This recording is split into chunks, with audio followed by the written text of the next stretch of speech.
live. Jumping at the deep end. You know, I think the important thing to tell people is this is not deep fake. This is really the two of us. Yes, this is actually us. Wait, how do we know it's not deep fake? I don't know. I was going to ask you that. Possible. Welcome. It's an honor to speak, and I think people are going to be very interested in the conversation. You know, we've spoken a number of times over the years, and had a lovely breakfast at your place in Israel, and it was wonderful to have that conversation. Well, you know, I came out of it and I said to my wife, Sarah, you know, this guy really knows what he's talking about. I said, he's the Edison of our time, and I think I probably dealt you a sort of a backhanded slap, because what about the Tesla of our time? You know? Yeah, I think got a long way to go before I anywhere near Tesla, I think. Yeah, it was a great conversation. We touched on a number of subjects, yeah. So we're at a very interesting juncture in the world from a technology standpoint. If you say there's so many things happening, if you were to plot the various types of technology on a chart, in the modern era, and I'd say even just like really the last 20 years, certainly the last 100 years from the dawn of human civilization, the growth of technology just looks like a wall. Technology is improving at sort of a hyper-exponential rate, and we obviously want to make sure that the technology is something that benefits humanity and to the greatest extent possible. And we're going to go in depth into artificial intelligence, which is potentially the biggest civilizational threat. I say potentially, so I'm trying not to be sort of a scaremonger or something. But when you're talking about having something that is an intelligence far in excess of the smartest human on Earth, you have to say, at that point, who's in charge? Is it the computers or the humans? And you know, there's some interesting ratios that I think are quite profound, like one of them being the ratio of digital to biological compute. So if you take also all the human brains and then all the computer circuits, and you say, what's that ratio? The ratio of digital to biological compute is increasing dramatically every year because the population of Earth is fairly static, but the output of silicon is dramatically increased. So basically at a certain point, where the percentage of compute that will be biological is very small. Anyway, some of these technologies, like, and I'm a technologist, and I bear some responsibility for the creation of artificial intelligence, at least a little bit. And I think we just want to make sure that we're guiding things to a technological, a positive future, and reduce the probability of a negative one. Well, I call it the blessing and the curse. 3,500 years ago, when Moses steered the people, the children of Israel, to the promised land, and he was standing outside, and he said, "You're going into the promised land, and you're going to find a choice between two things, a blessing and a curse." And he said, "You better choose the blessing," which was the blessing of life, and not the curse of death. And I think in many ways we stand today at a juncture for all humanity, where we have to choose between a blessing and a curse. The blessings of AI are amazing, and we see them already in Israel. We see them around the world. You can see the addition of decades of life to the human lifespan. Precision medicine dedicated to every person's genetic composition. Robots, I know you know nothing about this. Robots who care for the elderly. I think you're making some of them here. You could have precision agriculture and autonomous factories that create abundance beyond our imagination. What you call the end of scarcity, which is a departure in human history. You can have all these blessings. You can have the end of traffic jams, with subground, above ground, and in the air, AI-driven vehicles. All these things that are real promise, But at the same time, you've got the curse. And the curse could be manifold. It could be the disruption of democracy, the interference, the manipulation of minds, crime syndicates, AI-driven wars that go uncontrollable, and what you said just now, which is the stuff of science fiction. I mean, we used to read these things. We used to read Isaac Asimov, you know, that machines will control humans as opposed to the other way around. And I'll tell you the worst thing about it is what you said earlier, which is that the pace of change is increasing so fast. I mean, it took us, centuries at least to adapt to the agricultural revolution. It took us maybe a century to adapt to the industrial revolution.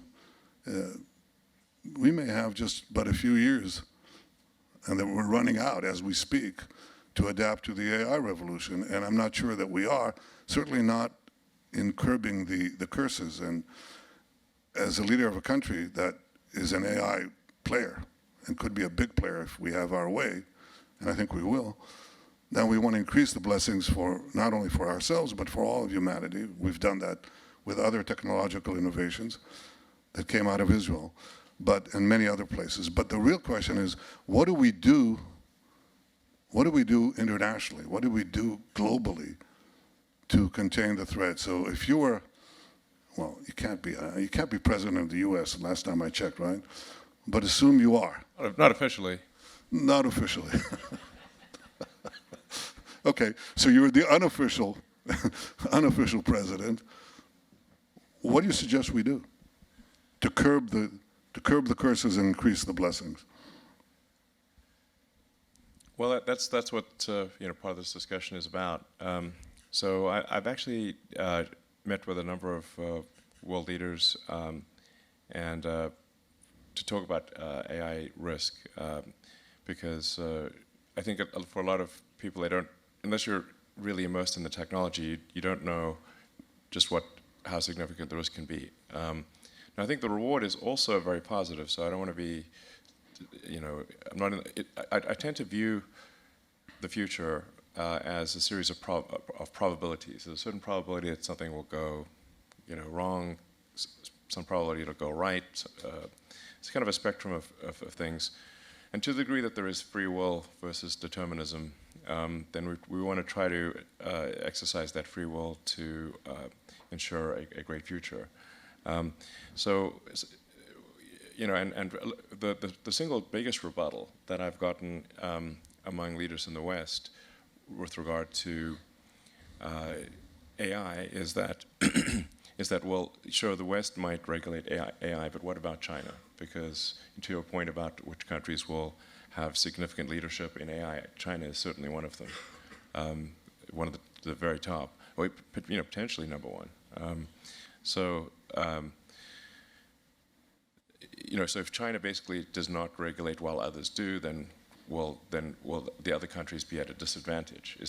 That's the single most common rebuttal that I got. So I went to China, met with some of the senior leadership, and I talked about the risks of AI. And one of the points I made is that if you create a digital superintelligence, that digital superintelligence, if it is sufficiently powerful and care is not taken, that digital superintelligence could be in charge of China instead of the CCP being in charge of China. I think that argument did resonate. Must have gotten some attention. Yeah, the CCP prefers to be in charge, and bit of a dry house we got here. Anyway, so I think they understand the argument. Like, look, if you create digital God and now that is the boss of you, that's not something that appeals to them. So, let me give any government. Yeah, I think there's another thing, though. I mean, I see this as three layers. How do you? I've been thinking about this ever since we spoke about it. How do we? And I read some of the books, including some of the people that we're going to talk about later. Tegmark's book, which I thought was really absorbing and stimulating. But how do you get the international regime to control this thing? Okay, well. Okay, if you look at it and you look at, the first thing you can do is get like-minded states, I call them the like-minded smarts, to agree on a code of ethics and a code of conduct, and that's pretty easy. We can do it within our countries and between our countries. And we can cooperate to ensure the blessings and curb the curse as much as we can. We do that in civil aviation. We do it in other things too, okay? And we do that actually beyond the democracies. The second tier is the other regimes, the other systems. And there, I look at nuclear weapons. Okay, how did we control nuclear weapons? Everybody says, well, we had treaties, we had arrangements. That's not what controlled nuclear weapons. What controlled nuclear weapons and gave us 75 years of nuclear peace is deterrence. Basically, MAD, what they call, mutually assured destruction.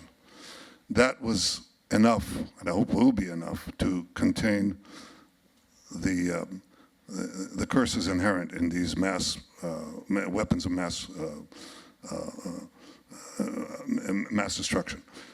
I think there is something beyond that machines will take over. It's that if we don't have a code of conduct between the major powers, you'll have MAC, mutually assured chaos.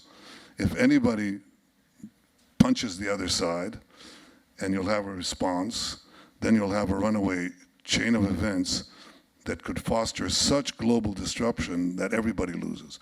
So that may persuade the established powers and superpowers. But then you have the third problem, which I think is the most difficult one. What do you do about what they call bad actors, which is a laundered way of saying rogue states, crime syndicates, runaway corporations? How about runaway individuals? I mean, like, remember the James Bond movie where you see the guy in some island and he's manufacturing the Spectre argument you have? But to do that, you need computation, you need big data, and you need basically algorithms and very able people. Could we trace that? Could we control that? Assuming we got the first part, the like-minded smarts, and then we had some kind of code of conduct and mutual deterrence among the big guys, could we police the planet against the little guys or the rogue factors? Yeah, that's a great question, and I think the answer with respect to digital superintelligence is yes, because although, like, if you see a movie like, say, Terminator, you see the intelligence appears to be in the robot, but actually the intelligence is in large data centers, large server centers. So think of it more like, if you see some of these data centers, you just see computers, like, you can practically see the curvature of the Earth. That's how long the corridors are.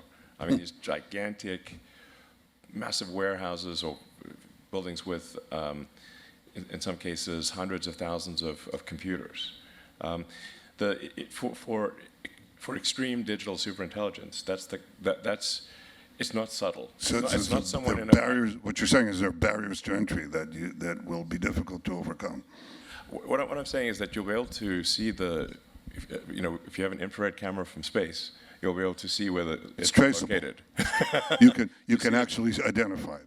Yes, because if you've got a sort of, say, 100 megawatt data center, that you're going to have 100 megawatts of heat column.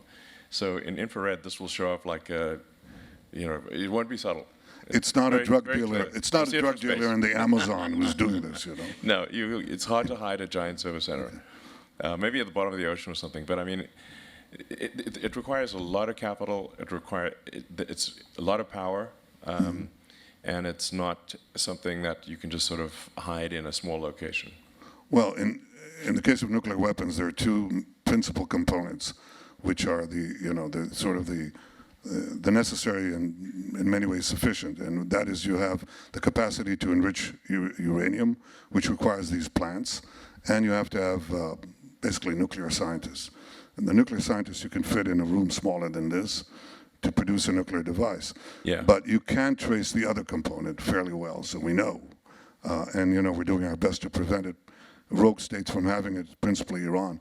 But what you're saying is there's a definable universe, a small one actually, of capable actors in AI, which I think is good news. I mean, it allows, at least for the hope of some kind of regulation or some kind of controls over it. Yeah, that essentially is what I think gives some hope for at least digital superintelligence. Now, you can certainly have, you should really think of AI as a spectrum, like a very, very wide range of simple AI that will do, automatic calendaring or something. Or in fact, one thing would be much appreciated is if we could apply a better AI for autocorrect on my phone, because that would be a great benefit. If AI is so great, why is autocorrect to suck? It's sort of like anyway. But there's varying degrees of AI that go from doing simple functions to levels of intelligence that I think are hard for us to comprehend as individuals, and at the very high level, the stuff that's least understandable requires massive amount of power, a large number of computers, and the right software and the right data and everything. So it's something you'd notice. It's not difficult to hide. Sort of similar to uranium, you can sort of detect the uranium radiation. I agree with you. It's actually very easy to build nukes. Yeah. Well, we're trying to make it harder on the bad guys. We're doing our best, and I've devoted a good chunk of my adult life to preventing Iran from acquiring nuclear weapons, because it's a bad actor. It's chance death to Israel, death to America, and they want to have ICBMs to deliver that threat. You don't want them to be able to reach Fremont or New York or Dallas or any place else, and threaten you and blackmail you. Yeah. I'll tell you a funny anecdote about Iran in this case.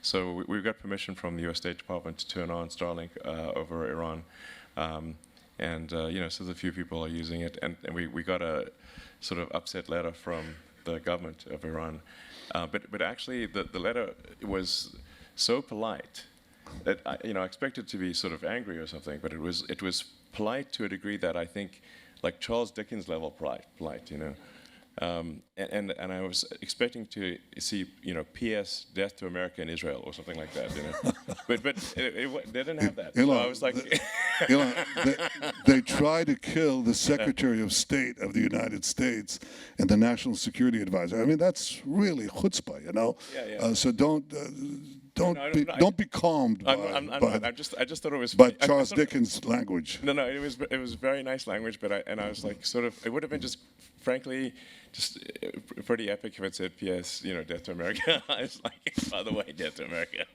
I don't know. It was just. Well, that's an interesting subject, which I hope we can pursue later on today. But I think these regimes basically are based on the ability to control the minds of their people, and to the extent that you can facilitate what I know you believe in deeply, which is pluralistic views to be heard. Well, people are discussing it all over the place in the free world, but what makes the unfree world unfree is that you can't have this discussion. Yeah, you can't do anything. Right, totally. I think it's. I think the founders of the United States, or shortly thereafter, with the First Amendment being free speech, was a very wise amendment, because you said, why did they care about that so much? Is because the places that they came from, they didn't have free speech. So the places they immigrated from, the speech was, the press and everything was very much controlled. And to your point, I think. If you don't have free speech and discussion of often difficult and contentious ideas that necessarily not everyone agrees with, then you don't really. It's very, very difficult to have an effective democracy, or because the people are voting based on the information that they receive, and if they do not know what's going on, or if they're fed a false narrative, then they cannot make their vote. They cannot vote sensibly because they don't have the information. Well, I know your commitment to free speech. I respect that, because I think it's an integral. It's the foundational thing of democracies, really. But I also know your opposition to anti-Semitism. You've spoken about it, tweeted about it, and all I can say is I hope you find within the confines of the First Amendment the ability to stop not only anti-Semitism or roll it back as best you can, but any collective hatred of a people that anti-Semitism represents. And I know you're committed to that. I hope you succeed in it. It's not an easy task, but I encourage you and urge you to find a balance. It's a tough one. Yeah, I mean, I think generally, I mean, I'm sort of against attacking any group. Doesn't matter who it is. I'm in favor of that which furthers civilization and which ultimately leads us to become a spacefaring civilization, and where we understand the nature of the universe. So we can't do that if there's a lot of infighting and and hatred and negativity. So obviously I'm against anti-Semitism. I'm against really anything that is that promotes hate and conflict. And I'm in favor of that which helps build society and take us to a better future for humanity collectively. So. And now this sometimes is this like I think one can actually argue that really everyone should have this view. All it requires is long-term thinking, and if you're long-term thinking, you say like, okay, well, so basically you can say like, even if hypothetically, if someone is say completely self-centered, well, it's like, well, how would you feel about if you didn't have civilization? It's very easy to figure that out. Just go into the forest with nothing and see how long you want to live there. Just watch an episode of Naked and Afraid. And see how long you live. You may die very quickly. Yeah, no, exactly. So it's like civilization turns out is pretty nice, actually. We may quibble about civilization, but it's easy to experience not civilization by just going into some place where there are no people and seeing what it's like, and you very quickly come back to civilization. So, unless you're Ted Kaczynski or something, so you like living in the forest. So, yeah. So now free speech does at times mean that someone you don't like is saying something you don't like. If you don't have that, then it's not free speech. Now that doesn't mean some sort of negativity should be pushed upon people, because for the X platform, unless it's interesting, entertaining, engaging, then we will lose users. People will want to not use our system if they find it to be unpleasant. Our overarching goal for the X platform is to maximize unregretted user time. So if you spend half an hour on the X platform, did you learn a lot? Were you entertained? Did you perhaps laugh a little bit? In fact, I find it to be the best source of humor. I laugh more on stuff that I read on X than everything else combined. So, I think that's a good thing. But it's also important to bear in mind that there are 550 million monthly users, now going to maybe 600 million monthly users. And any given day, there's on the order of 100 to 200 million posts to the system. This is a lot of material. So in amongst the 100 or 200 million, and I'm excluding retweets or reposts, as I say, new wording. Some of those are going to be bad. It's impossible to say, and you can't police it in advance, but you can say after the fact, oh, it's getting reported as hate speech. Okay, well, we're going to de-amplify. We're not going to promote hate speech, so because we think probably that's not what people want to hear. Well, I think the other thing is that it doesn't stop you from coming out as you have and as I do on every possible forum and condemn anti-Semitism. It's just this collective hatred of a people. You say they have to be banished. They don't have a right to exist. They don't have a right to a state of their own, and so on. And the vile things that are said, I don't care if they come from the hard left or from the hard right or white supremacists or, I don't know, ultra progressives. For me, that's something that I condemn, and I think that it's important to come out. And that's quite a separate question. The condemnation is quite separate from the question of access. the one axis idea that I have, and I don't even know if it's technically possible, is to prevent the use of bots, armies of bots, to replicate and amplify it. So at least if you get a crazy guy and a hateful guy, let him be speaking for one voice rather than arming an army of fake millions to do this. Absolutely. This is actually a super tough problem,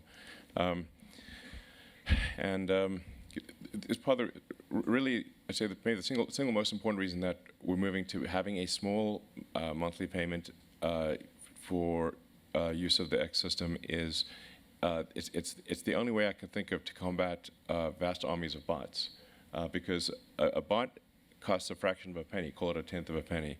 But if somebody even has to pay a few dollars or something, some minor amount, the effective cost of bots is very high, and then you also have to get a new payment method every time you have a new bot.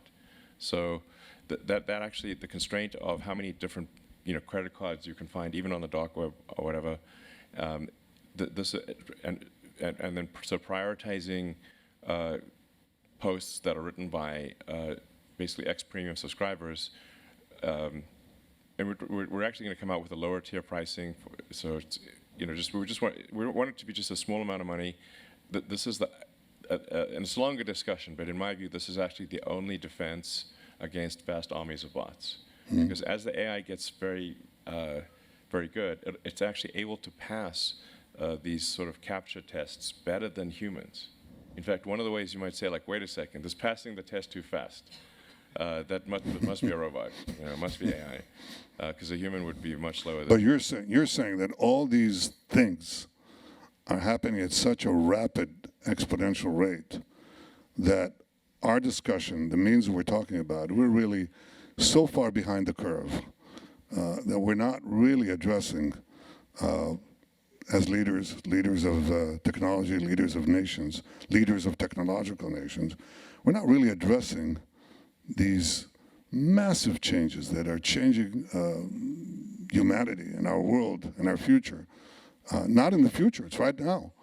And we're not dealing with it. And I'm coming here to talk about what we do because, nobody's done it before. Usually, I'm a fairly, I don't want to say I'm a lazy reformer. I helped reform the Israeli economy from a semi-socialist economy to one of the most vibrant free market economies. But, I could do that by saying, look, let's look at what the successful countries did. And it was pretty easy. You could copy market economies. That was pretty easy. Hard to do, but easy to conceptualize.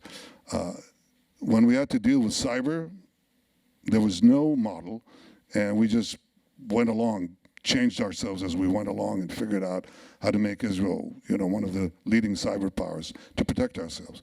Yeah. But when I look here, there's really no one to look at. So I came to you, and I look forward to the meeting we're going to have in a short while to talk about what's the model that a democratic country, and I have to say Israel will be always a democratic country, does a democratic country do?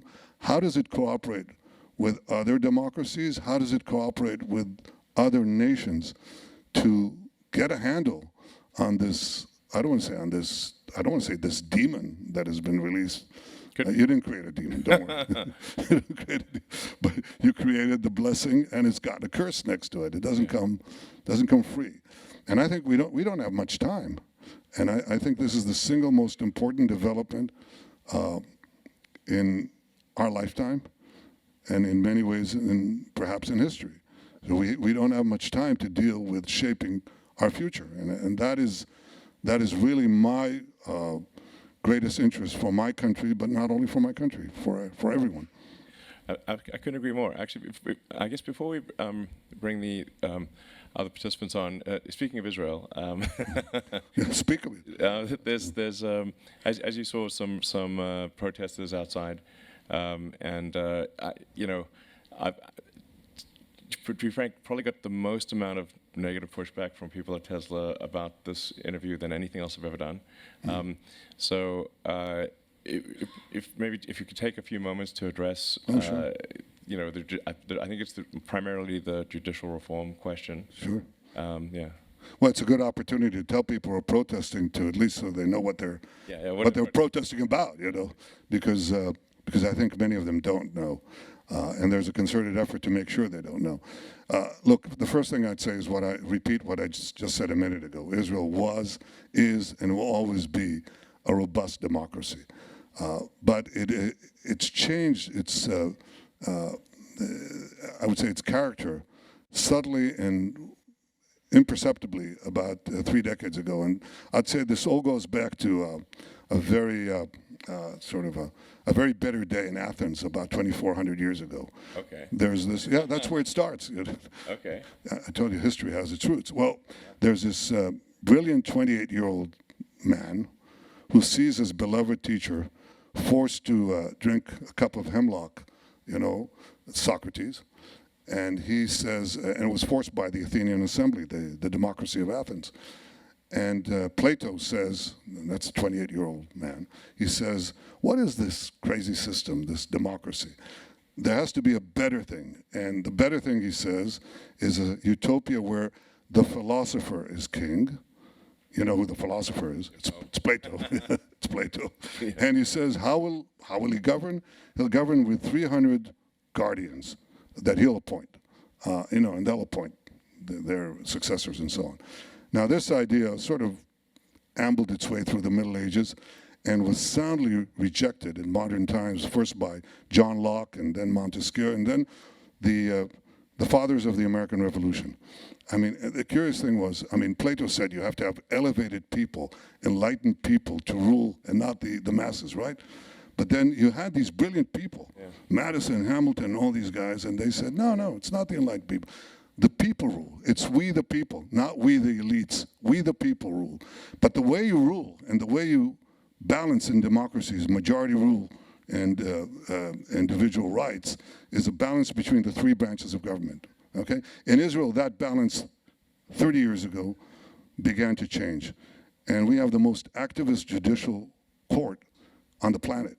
So it steadily arrogated to itself the powers of the legislature and the executive, where it basically decides. Democracy is supposed to be checks and balances of the 3 branches on each other. In Israel, the judiciary has no checks and no balances. It just has power. And so there's a request to try to bring it back into line, and that has been sort of boiling all the time. I came in, and there was a proposal put in, which I thought was bad, which is to reject one imbalance by creating another imbalance. If the court can rule against any decision made by the government or the parliament, then let's now correct it by having the parliament reject any decision with a simple majority that the court makes. I thought that's a mistake. It's moving the pendulum from one side to the other side. It has to be in a happy middle. I've been looking for that happy middle. I have a majority in the parliament, in the Knesset, to legislate anything, but I didn't. I held back because I want this to be a consensus. And so we made the minimal changes that would bring back a little of the balance that we had in Israel's first 50 years, and that's what we're trying to do now. I'm still reaching for a consensus. If I can't reach it with the other side of the political aisle, which becomes very difficult in today's democracies with the polarizing effect of social media and big money and big data that is used to polarize even further, to arrange demonstrations anywhere on the planet. Then, if I can't do it with the other side of the aisle, then I want to do it with the public. That is to have as broad a consensus for a minor correction, basically some correction on how we choose judges, because otherwise we have, basically 15, in many ways, unelected officials. By the way, I think gifted people, good people, but they replace the government. They're sort of unelected, and they decide everything. That's not exactly democracy. So we're trying to get Israel back to where it was before. I hope we succeed. I can tell you that as soon as I get back to Israel after this week, that's what I'm going to focus my attention on. I hope we succeed. But it's not, I'm described as something between, Attila the Hun and Genghis Khan. Elon, you read a lot of books. I read I read the Federalist papers a couple of times, you know. I'm versed in the theories of democracy and the balance between the three branches of government. That's what I'm trying to achieve, nothing more. And it's not an easy thing to be maligned. I know you've never seen that, right? No, You've never no idea what experienced you're that, talking about. Yeah, no, me maligned never. Yeah, no, I guess, and we don't want to spend obviously too much time on the subject since this is primarily about AI sort of existential risk. But and it's difficult for people here to know exactly how other systems work. But certainly the press in the U.S. has not portrayed the reforms you mentioned in a positive light. Well, especially the New York Times. I mean, they're on Yeah. a fantastic, obsessive campaign. But they usually get it wrong, so it's not important. So, I mean, in the U.S., like the courts cannot really produce new laws, but they can Nullify. provided it's against the Constitution. Exactly. Right. Exactly. Well, in Israel, we don't. In Israel, we supposedly have basic laws that constitute a constitution. Now the debate in Israel is whether the court can actually change the basic laws. And it's a big debate. I don't want to get into that and get people into this, but there's always a balance. You know the way you balance the power of the people, the majority, with the court in America is that the politicians choose the judges. Okay, that's something that creates constant tension, obviously, including today. But that's built in the democracy. There's tension between the various branches of government. You have to resolve to make sure that you're somewhere in the middle and not in one of the extremes. And that's what I hope I can achieve in Israel. So that's, and I think it'll come out. You know, people will see that Israel was a democracy and will be, in my opinion, a stronger democracy after the dust settles. Sounds good. It's easier than AI. Yeah, sounds good. Well, great. I guess back to AI. Is this the proper time to bring the other people on? Only after you answer one of my questions I wanted to ask you. I want to ask you two questions. Okay. First one is, who's the person that most influenced you? Well, I've been influenced by a lot of people. I've read a lot of books. I'm somewhat of a voracious reader of books. I would say probably Douglas Adams' Hitchhiker's Guide to the Galaxy would be the single most influential book, which is really a book on philosophy disguised as humor. So that'll probably be my number one. I mean, I think Lord of the Rings is one of my favorite books as well.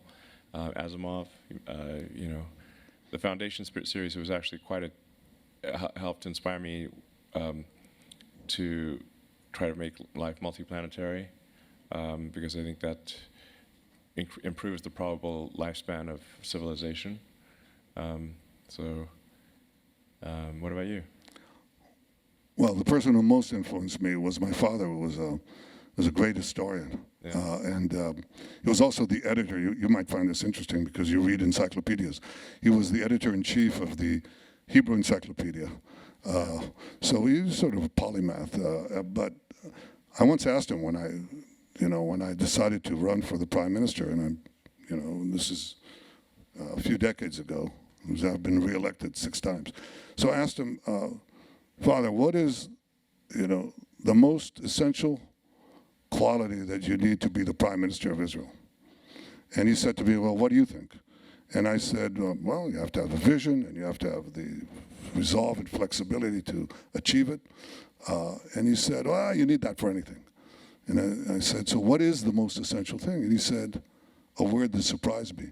He said, education. You have to have a broad and deep education. Otherwise, you'll be at the mercy of your clerks. Otherwise, you won't navigate the course that you want to reach. You'll be navigated to the course they want to reach. And I found that to be actually very sound advice that I find hard to maintain, but I read also all the time to increase the intellectual capital and not deplete it. And I think that also makes life more interesting, as I'm sure you do. We both, I think you read more books than I have, but I try to read a lot. Yeah, well, I think that generally would be good advice for kids or adults, frankly, is just to read more. Who reads today? Do people read? I know. And unfortunately, I think reading has taken somewhat of a hit. That's because people read tweets. That's what they do. Well, they watch TikTok videos live, which it's not, you learn something, I suppose, but there's much less reading. And the things that I think if I'd had the internet back then with the great movies, video games, and that kind of thing, I would have read much less than I did. I kind of read the encyclopedia out of desperation because I didn't have anything else to read. You read the whole encyclopedia? Yeah, I'd get something that I'm not that interested in, and I'll skip past it. So, but yeah, pretty much. That's desperation. Well, it's desperation. No, it's just like I'm running out of books. Well, so, but I think it was probably a better encyclopedia than the one these digital encyclopedias today, which are unfortunately are edited in ways that are not, that don't necessarily bring out, the balanced views of things. Yeah, I mean, the fun thing about, say, like Wikipedia is, like there's an old saying like history is written by the victors. It's like, well, yes, but not if your enemies are still alive and have a lot of time on their hands to edit Wikipedia. History is written by the people who can harness the most editors. Yeah, I mean, whoever the loser has just got a lot of time on their hands, and so what are they going to do? Edit Wikipedia, literally. So, yeah. Well, should we perhaps bring? Yeah, please. Okay. Let's bring her in. Oh, we're gonna take a break. Okay. Okay. So it sounds like we're gonna wrap up this, and then take a break, and then we'll add Max Tegmark and Greg Brockman. So is there any last words you'd like to say for just the two of us? Well, I appreciate the opportunity to pick your brain on something that is so important for the future of my country and the future of the world. And I really think that we don't have much time.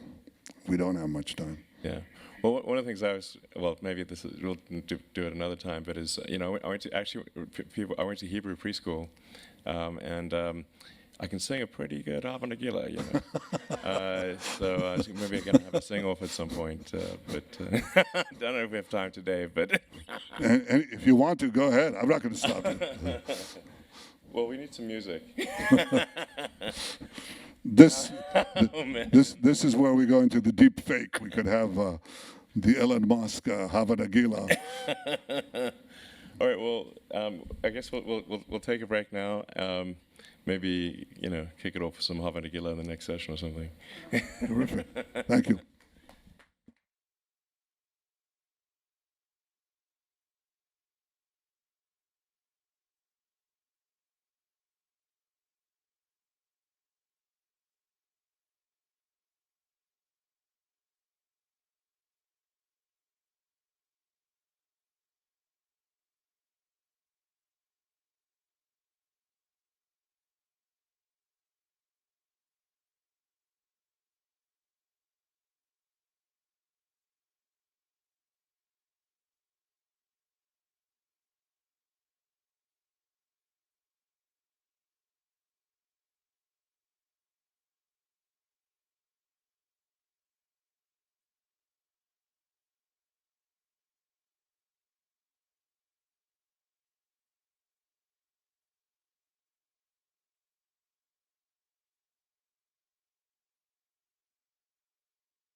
Mic 3, mic 3.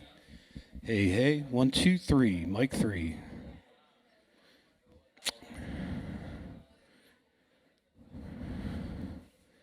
So 1, 2, 3, 4. Okay. Moving mics.